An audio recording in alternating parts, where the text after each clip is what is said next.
यारो मेरी मां दियां दुआवां मेरे नाल ने, यारो साडी मां दियां दुआवां साडे नाल ने। ओ ताली तुसी मार दियो, ओ ताली तुसी मार दियो, बावां तुहाडे नाल ने, यारो साडी मां दियां दुआवां साडे नाल ने। मेहरबानी, शुक्रिया जी। मां के नाम से भरकर नाम क्या होगा? मां के नाम से भरकर नाम क्या होगा? हमसे भला इसका एहतराम क्या होगा? अरे जिसके पांव तले है जन्नत, उसके सर का मकाम क्या होगा? खैर हो जी। लो जी, मेरे मां प्यो ने मैनूं एक चीज समझाई, उन्होंने कहा पुत्र मेहनत मजदूरी करनी है, किसी ने 2 नंबरी नहीं करनी, ना ही किसी के अगे हाथ फैलाना है।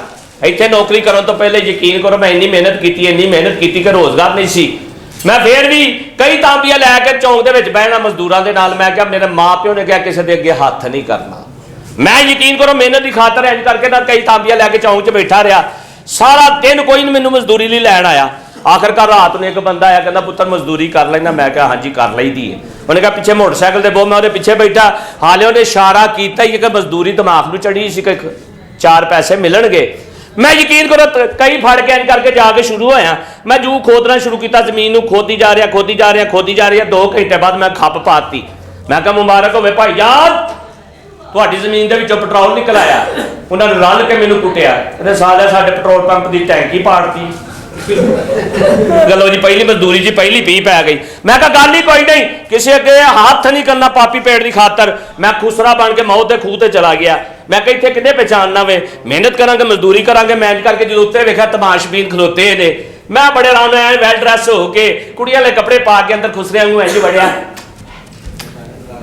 इंज कीता। मैं हाले पहला स्टैप ए ही लाया, उत्तों किसी तमाशबीन ने तत्ती चाह मेरे लक ते सुट्टी।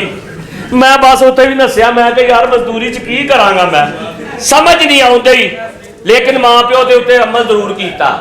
इसलिए तो बाबा बुल्ले शाह फरमाउंदे ने कीती जोंदियां ना खिदमत मापियां दी मोया ढोंग रचावन दा की फायदा। पहला कुल बह के दुखड़ा फोलिया नहीं, पिछों रोवन कुरलावन दा की फायदा। कुल हुंदियां जे भुख ना प्यास बुझी, मगरों देगां चढ़ावन दा की फायदा। और बुल्ले शाह जिदे मापे ना होए जग ते राजी, उन्होंने मक्के वाल जावन दा की फायदा। लो जी इस घर का मैं नौकर हाँ जी आदरिया जी। डुब के मर जा, एडा वड्डा हो गया, ले अंदर ही है। सलाम भाई। हाँ जी सलाम भाई, क्या हाल है? माशाल्लाह। बीबी जी किथे ने? हैं जी बीबी जी किथे ने? बीबी जी सुते किदे नाल?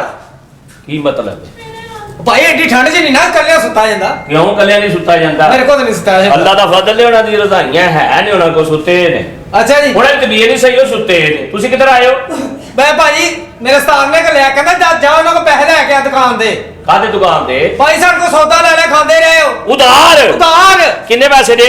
5000 रुपया है। 5000 रुपया? माड़े बंदे भाजी गरीब। यार तू अगे भी आया, किन्ने चक्कर लाए ने? भाजी 6 ना पुत्र मैं समझ गया तेरी गल।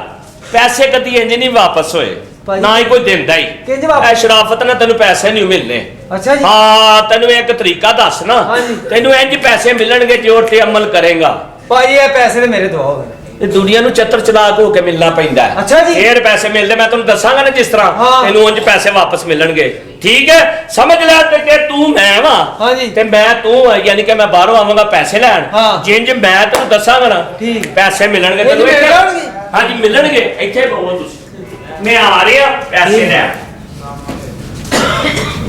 ओए बाहर निकलो, पैसे नहीं देंदे हो? दे देने आ। इधर आ ना पैसे कड्डो, पैसे कड्डो, पैसे कड्डो, पैसे कड्डो, पैसे कड्डो, पैसे कड्डो, पैसे कड्डो, पैसे कड्डो, पैसे कड्डो। आ रहा पैसे कड्डो, अब ताक ना अखड़ी है पैसे कड्डो, दे देने आ। देखे तेरे एकदम मुंह निकले ना दे देने आ, दे देने आ। वो तू ही कई जने हाले नहीं है, हाले नहीं है तो पता चले। हां जी ऐसा पैसे मंगी दे। अच्छा हां ऐसे मंगी दे पैसे।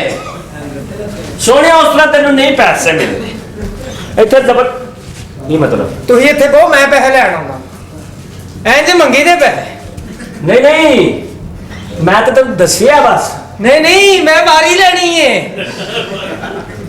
नहीं पुत्र मेरी वारी च फर्क है यानी कि ये गल तो महल्ले वाले भी कहते हैं ਉਹ ਮੇਰੇ ਕਹਿਣ ਦਾ ਮਕਸਦ ਹੈ ਕਿ ਮੈਂ ਤੁਹਾਨੂੰ ਦੱਸਣਾ ਹੀ ਦੱਸ ਦਿੱਤਾ। ਨਹੀਂ ਤੁਸੀਂ ਬਹੁਤ ਮੈਂ ਪੈਸੇ ਲੈਣ ਆਉਣਾ ਵਾ ਤਗੜਾ ਹੋਇਆ ਮੈਂ ਪੈਸੇ ਲੈਣ ਆਉਣਾ ਵਾ ਇਹ ਲਈ ਕਰ ਕਰੇ ਆਪਣੀ ਵਾਰੀ ਦੇ ਚੱਕਰ ਚ ਓਏ ਕੀ ਦੱਸ ਬੈਠਾ ਮੈਂ ਪੈਸੇ ਲੈਣ ਆ ਰਿਹਾ ਧਿਆਨ ਭਾਈ ਕੀ ਹੋਇਆ ਕੀ ਮੈਂ ਕਿੰਨੇ ਦਿਨਾਂ ਤੋਂ ਤੁਹਾਨੂੰ ਦੇਖਦੇ ਆ ਕਿ ਤੁਸੀਂ ਆਓ ਤੇ ਆਪਣੇ ਪੈਸੇ ਲੈ ਲਓ ਭਾਈ ਦੇਣੇ ਹੁੰਦੇ ਨੇ ਅਗਲੇ ਜਾ ਕੇ ਵੀ ਜੋ 70 ਗੁਣਾ ਦੇ ਆਲਾ ਦੇਣੇ ਨੇ। ਨਹੀਂ ਤੂੰ ਨਹੀਂ ਦੇਣੇ ਲੈ ਮੈਂ ਨਹੀਂ ਦੇਣੇ ਮੈਂ ਪਾਗਲ ਆ ਮੈਂ ਕੋਂਬੇ ਚ ਉਹ ਦੇਣੇ ਹੀ ਹੁੰਦੇ ਨੇ ਭਾਈ ਆਪਣੇ ਨਹੀਂ ਪੈਸੇ। ਤੂੰ ਮੈਂ ਨਹੀਂ ਲੈਣੇ ਇੰਜ ਜਦੋਂ ਮੈਂ ਦੇਣਾ ਪਿਆ ਤੇਰੇ ਪੈਸੇ ਨਾ ਆਹੋ ਤੇ ਤੂੰ ਲੈਂਦਾ ਕਿਉਂ ਨਹੀਂ ਲੈਂਦਾ ਕਿਉਂ ਨਹੀਂ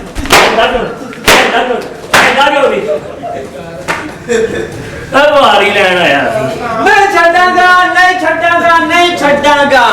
अस्सलाम वालेकुम मुर्शी मुनक्का मैडम मैंने बिल ते किराया ना दे मैं दे देना धक्का मुर्शी मुनक्का हाँ मैं मोर ते ये यक्का मुंशी मुनक्का ए मुंह नाल भी खोल लेंदा डक्का मुर्शी मुनक्का तेन मैं साला बना के कर देंगा हक्का बक्का मुंशी मुनक्का तेरी अम्मी दी होवे पिच ते फिर वेखी मेरा छक्का मुंशी मुनक्का परा जा भैन ओए तेरा भरावा कहना सी मुंशी इधर आ मेरी गल सुन जी सुनाओ ये तू मुच्छा रखी है कि तेरे प्यो ने सैन कीते तू मेरा नहीं तेरी मुच्छा ने की गल तेरा प्यो भी नहीं चल जा अपना हिसाब काम मुंशी मुनक्का की करा मैं बिल ते किराया 3 महीने हो गए तुसी बिल नहीं तारिया हां सानू कहीं ना पे तेनू कहंदा पिया ਆਪਾਂ ਇਹਨੇ ਜੱਲੋ ਨਹਿਰ ਵੇਖੀ ਜੇ ਨਾ ਵੇਖੀ ਉੱਥੇ ਜਾ ਕੇ ਮੈਨੇਜ ਕਰਕੇ ਤਾਰ ਦਿੱਤਾ ਮੈਂ ਕਿਹਾ ਤਰਦਾ ਰੋ ਨਹਿਰ ਤਾਰਿਆ ਨਹਿਰ ਚ ਉੱਥੇ ਤੇਰੀ ਮਾਂ ਦਾ ਦਫ਼ਤਰ ਸੀ ਉੱਥੇ ਮਾਂ ਦਾ ਦਫ਼ਤਰ ਹੁੰਦਾ ਓਏ ਉੱਥੇ ਤਾਂ ਨਹੀਂ ਹੁੰਦਾ ਬਿਲ ਤੇ ਕਿਰਾਇਆ ਦੇ ਦਿਓ ਮੈਂ ਤੈਨੂੰ ਦੱਸਾਂ ਵਾਸ਼ਰੂਮ ਵਿੱਚ ਬੈਠਾ ਤੇ ਘੰਟੇ ਬਾਅਦ ਜ਼ਿਆਦਾ ਸ਼ਲਵਾਰ ਤਾਂ ਲਾਈ ਨਹੀਂ ਕਿਰਾਇਆ ਕਿਉਂ ਨਹੀਂ ਦੇ ਰਹੇ ਤੁਸੀਂ ਮੈਡਮ ਬਿਮਾਰ ਹੈ ਉਹ ਸੁੱਤੇ ਨੇ ਉਹ ਸੁੱਤੇ ਨੇ ਹਾਂਜੀ ਰਕਸ਼ਾ ਕਹਿੰਦਾ ਬਾਈ ਜਾਣਾ ਜੋ ਕਹਿੰਦਾ ਵੇਚੋ ਵੇਖ ਜਾਂਦਾ ਕਿਵੇਂ ਕਿਉਂ ਨਹੀਂ ਕਿਰਾਇਆ ਦੇ ਰਹੇ ਤੁਸੀਂ ਯਾਰ ਤੈਨੂੰ ਕਿਹਾ ਕਿ ਮੈਡਮ ਨੇ ਦੇਣਾ ਉਹ ਸੁੱਤੇ ਨੇ ਉਹਨਾਂ ਦੀ ਤਬੀਅਤ ਨਹੀਂ ਸਹੀ ਕੀ ਗੱਲ ਉਹਨਾਂ ਨੂੰ ਕੈਂਸਰ ਹੈ ਉਠਾ ਦੇ ਯਾਰ ਤੇ ਤੂੰ ਇਹਨਾਂ ਕੋਲ ਲੈ ਆ ਜਿਹੜੇ ਦੂਸਰੇ ਕਿਰਾਏਦਾਰ ਲੈਂਦੇ ਨੇ ਕੱਲ ਅਨਾਰਕਲੀ ਕਿਹਾ ਕਹਿੰਦਾ ਮੈਨੂੰ ਫੁਆਰਾ ਚੌਕ ਦੱਸੋ ਨਾ ਫੁਆਰਾ ਹੱਥੇ ਫੜਾਇਆ ਕਹਿੰਦਾ ਚੌਕ ਆਪੇ ਲੱਭ ਲੈ ਕਿਉਂ ਨਹੀਂ ਕਿਰਾਇਆ ਦੇ ਰਹੇ ਤੁਸੀਂ ਲੈਟਰੀ ਚੋਂ ਬਾਹਰ ਨਿਕਲੇ ਤੇ ਦੰਦਾਂ 'ਚ ਤੀਲੀਆਂ ਮਾਰਨ ਦੇ ਆ ਮੈਂ ਕਿਹਾ ਦੰਦਾਂ 'ਚ ਤੀਲੀਆਂ ਕਿਉਂ ਮਾਰਨ ਦੇ ਆ ਕਹਿੰਦਾ ਸ਼ਰੀਕ ਇਹਨਾਂ ਨਾ ਸਮਝਣ ਅੰਦਰੋਂ ਭੁੱਖਾ ਹੀ ਨਿਕਲਿਆ ਆਪ ਖਲੋਤੇ ਜਾ ਤੇ ਬਹਿ ਕੇ ਕਹਿੰਦਾ ਮੈਂ ਬਾਹਰ ਜਾਣਾ ਨਾ ਤੇ ਜਿੰਦੇ ਤੇ ਤੂੰ ਬੈਠਾ ਨੇ ਅੰਦਰ ਜਾਣਾ ਕਿਰਾਇਆ ਕਿਉਂ ਨਹੀਂ ਦੇ ਰਿਹਾ ਜਦੋਂ ਨਹੀਂ ਹੈਗਾ ਮੈਂ ਤੈਨੂੰ ਕਿਹਾ ਮੈਡਮ ਸੁੱਤੀ ਹੈ ਚੱਲ ਬਿਜਲੀ ਨੂੰ ਉਠਾ ਕਿਹਦੀ ਬਿਜਲੀ ਨੂੰ ਇਹਨੂੰ ਓਏ ਬਿਜਲੀ ਦਾ ਨਾਂ ਨਾ ਲਈ ਕਿਉਂ मैं उसके साथ इश्क करता हूँ ਤੂੰ ਉਹਦੇ ਨਾਲ ਇਸ਼ਕ ਕਰਨਾ ਹੈ यस ਜੇ ਤੂੰ ਇਸ਼ਕ ਕਰਨ ਲੱਗ ਜਾਏਗਾ ਤੇ ਪਿਸ਼ਾਵਰ ਦਿਹਾੜੀਆਂ ਕਿੰਨੇ ਲਾਣੀਆਂ ਨੇ ਕਿੰਨੀਆਂ ਦਿਹਾੜੀਆਂ ਮੈਂ ਤੁਹਾਨੂੰ ਦੱਸਾਂ ਬੈਕਰੀ ਤੇ ਗਿਆ ਕਹਿੰਦਾ ਬਾਜੀ ਕੇਕ ਦੇ ਦਿਓ ਉਹਨਾਂ ਇਹਨੂੰ ਪੈਕ ਕਰ ਦਿੱਤਾ ਆ ਪੀਸੀ ਹੋਟਲ ਗਿਆ ਉਹਨਾਂ ਨੇ ਕਿਹਾ ਕਮਰਾ ਲੈਣਾ ਕਹਿੰਦਾ ਨਹੀਂ ਜੀ ਮੇਰਾ ਕਬੂਤਰ ਆਇਆ ਉੱਤੋਂ ਰੋਂਦਾ ਰੋਂਦਾ ਥੱਲੇ ਆਇਆ ਮੈਂ ਕਿਹਾ ਕੀ ਹੋਇਆ ਕਹਿੰਦਾ ਮੇਰਾ ਕਾਲਾ ਆਇਆ ਸੀ ਮੈਨੂੰ ਚਿੱਟਾ ਫੜਾਉਂਦੇ ਇਹਦੀ ਸਿਸਟਰ ਦੌੜ ਗਏ ਤੇ 3 ਦਿਨ ਬਾਅਦ ਵਾਪਸ ਆ ਗਏ ਕਹਿੰਦਾ ਹੁਣ ਸਾਡੀ ਇੱਜ਼ਤ ਖਰਾਬ ਕਰਕੇ ਕੀ ਲੈਣ ਆਈ ਹੈ ਉਹ ਕਹਿੰਦੀ ਮੋਟੀ ਪੈਨ ਵਾਲਾ ਚਾਰਜਰ ਉਹ ਖਾਣਾ ਵਾਲਾ ਕਦੀ ਖਾਪਾਈ ਹੈ ਆ ਫੜਪੁੰਜਾ ਕੀ ਮੇਰੇ ਬੂਏ ਕੇ ਖਾਪਾਈ ਤੂੰ ਅਸਲਾਮ ਵਾਲੇਕਮ ਜੀ ਵਾਲੇਕੁਮ ਸਲਾਮ ਆ ਜਾਂਦੀ ਹੋਵੇ ਕੀ ਹੋਇਆ ਹਾਲੇ ਆਇਆ ਹੀ ਆ ਭਾਜੀ ਭੁੱਲ ਜਾਓ ਹੋ ਸਕਦਾ ਉਹੀ ਕੇਬਲ ਵਾਲਾ ਹੋਵੇ ਨਹੀਂ ਬੋਲ ਜਾਏਗਾ ਤੂੰ ਉਹਨੂੰ ਦੇਣਾ ਰਿਸ਼ਤਾ ਤੇਰਾ ਜ਼ਰੂਰੀ ਹੈ ਵੈਸੇ ਹੀ ਗੱਲ ਕੀਤੀ ਤੈਨੂੰ ਕਿੰਨੀ ਵਾਰ ਕਿਹਾ ਦਫ਼ਤਰ ਜਾ ਕਰ ਮੁਨਸ਼ੀ ਇੱਥੇ ਨਾ ਆਇਆ ਕਰ ਮੈਂ ਦਫ਼ਤਰ ਜਾ ਕਰ ਤੂੰ ਵੀ ਕਿਰਾਇਆ ਤੇ ਆ ਰਿਹਾ ਕਿਰਾਇਆ ਤੇ 3 ਮਹੀਨੇ ਦਾ ਕਿਰਾਇਆ ਰਹਿੰਦਾ ਤੇਰੇ ਹੱਲ ਮੈਂ ਭੁੱਲ ਗਿਆ ਕਿ ਮੈਂ ਕਿਰਾਏਦਾਰ ਹਾਂਜੀ ਮੈਂ ਕਿਹਾ ਸਰ ਮੇਰਾ ਮੁਨਸ਼ੀ ਹੈ ਕਿਉਂ ਨਹੀਂ ਕਿਰਾਇਆ ਦਿੰਦੇ ਤੁਸੀਂ ਉਹ ਕਿਰਾਇਆ ਕਿਹੜੀ ਤਰੀਕ ਦੀ ਅੱਜ ਅੱਜ ਮੇਰੇ ਖਿਆਲ 25 ਹੈ ਹੈ 16 ਤਰੀਕ ਨੂੰ ਦੇਣਾ ਤਾਂ ਅੱਜ 25 ਤਰੀਕ ਹੋ ਗਈ ਤੇ 16 ਨੂੰ ਆਈ ਚੱਲ ਨਿਕਲ ਓਏ ਅਗਲੀ 16 ਤੀਸਰੇ ਮਹੀਨੇ ਵਾਲੀ ਆ ਗਈ ਕਿਹੜੇ ਤੀਸਰੇ ਮਹੀਨੇ ਵਾਲੀ ਮੈਂ ਹਰ ਮਹੀਨੇ ਦੇਦਾ ਨਹੀਂ ਦਿੰਦੇ ਕੌਣ ਆ ਮੇਰੀ ਮੈਡਮ ਤੇ ਲਿਆ ਸੁੱਤੀ ਹੈ ਯਾਰ ਉਹ ਹਾਂਜੀ ਉਹ ਸੁੱਤੇ ਇਹਨੇ ਬਿਮਾਰ ਹੈ ਭਾਈ ਜੀ ਮੈਂ ਕਿਰਾਇਆ ਲੈ ਕੇ ਜਾ ਕਿਉਂ ਮੈਂ ਸਮਝਿਆ ਖਰੇ ਕਮਜ਼ੋਰੀ ਨੇ ਮੇਰੀ ਭੈਣ ਹੀ ਕੱਢੀ ਲੇਕਿਨ ਦੁਨੀਆ ਭਲੀ ਸੋ ਭਲੀ ਦੇਖੋ ਜਰਾ ਅੱਛਾ ਇਹ ਆਪਣੇ ਨੂੰ ਜੌਨ ਸਿਨ ਹੈ ਕੱਲ ਸਾਲਾ ਮਾਰ ਚੱਲਾ ਸੀ ਅੱਛਾ ਪੂਰਾ ਗੋਲ ਗੱਪਾ ਮੂੰਹ ਚ ਪਾਇਆ ਸਾਹ ਬੰਦ ਹੋ ਗਿਆ ਇਹ ਹੁਣ ਕਿੰਨਾ ਕਮਜ਼ੋਰ ਹੈ ਹਾਂ ਜਦੋਂ ਪੈਦਾ ਹੋਇਆ ਹੋਰ ਕਮਜ਼ੋਰ ਸੀ ਅੱਛਾ ਇਹਦੀ ਅੰਮੀ ਇਹਨੂੰ ਪੈਂਪਰ ਤੇ ਨਹੀਂ ਸੀ ਲਾਉਂਦੀ ਕੀ ਸਨੀ ਪਲਾਸਟ ਤੱਕ ਤੇ ਜਦੋਂ ਇਹ ਪੈਦਾ ਹੋਇਆ ਮੇਰੇ ਤੇ ਕਮਜ਼ੋਰ ਨਾ ਪੈਂਪਰ ਨਾ ਸਨੀ ਪਲਾਸਟ ਤਿੱਲੇ ਤੇ ਥੋੜੀ ਜਿਹੀ ਰੂਈ ਲਾ ਦੇ ਇਹ ਕੀ ਹੋਇਆ ਹੁਣ ਵੈਸੇ ਇਹ ਜਦੋਂ ਪੈਦਾ ਹੋਇਆ ਨਾ ਹਾਂ। ਓਏ ਦਾਈ ਨੇ ਇਹਦੀ ਮਾਂ ਨੂੰ ਬੜਾ ਹੀ ਮਾਰਿਆ ਕਿਉਂ? ਕਹਿੰਦੀ ਚੀਕਾਂ ਤੂੰ ਇਸ ਤਰ੍ਹਾਂ ਮਾਰਨ ਦੇ ਹੀ ਏ ਜਿਸ ਤਰ੍ਹਾਂ